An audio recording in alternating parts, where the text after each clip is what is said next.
You know, you slip down into the marsh, and that's the beauty of a marsh, is that it draws everything into it. And I think as a writer, I'm very lucky to have a marsh so close to me, because slipping down into it, I found that it's become the backwoods of my imagination.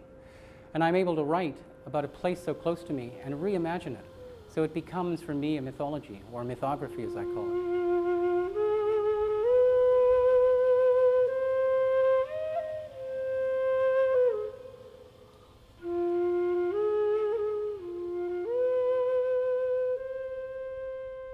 This is the marshes, and it's the heart of the story, Tales of Paradise Marsh.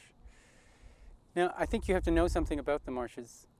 As you can see there, they're beautiful. They're swampy and old, full of willows and dogwoods and jack marshes. And I think, for me, walking through here, it's a sanctuary.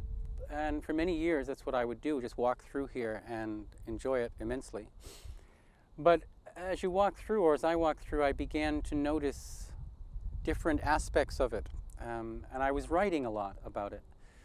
And so, writing about it, and I come to know it very well, and then my imagination kicks in, and I think of its own. Perhaps the marshes have their own imagination. Something merged in me, so that the writing became quite surprising, and creatures starting evolving out of it.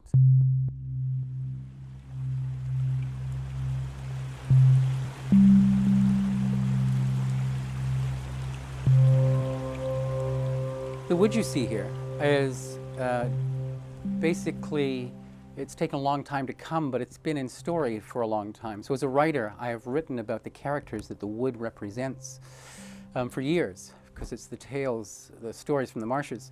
But the wood itself didn't come until maybe last year.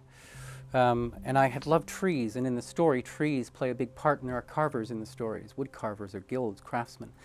And so I went up into the woods, far away in East Alberta, up near the Arctic Circle, and I was staying there watching for fires in a tower, in a cabin, and so they drop you off by helicopter.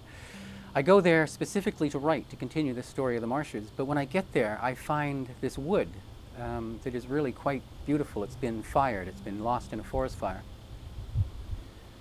You know, I call what I do, what I write about, and the stories that I write, even the wood, restoration work.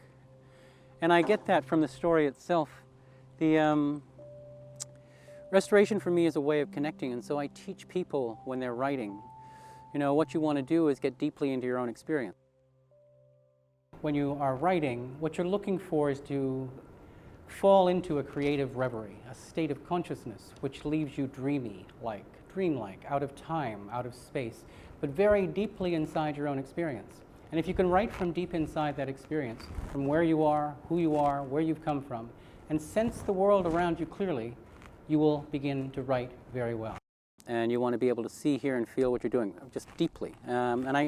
What happens generally, what happened to me, what happens to people generally, is you begin to connect with your own experience. So it's that sense of connection that is fairly important in restoration work.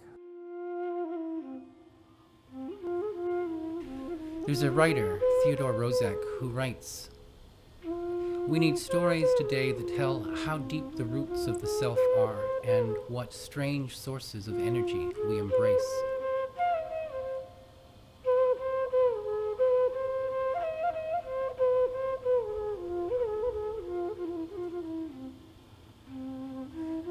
To write well, you have to merge deeply with your experience. You have to become river, train, moon, star, daughter. You have to become the story. I'm Martyn Kendrick. I'm a writer.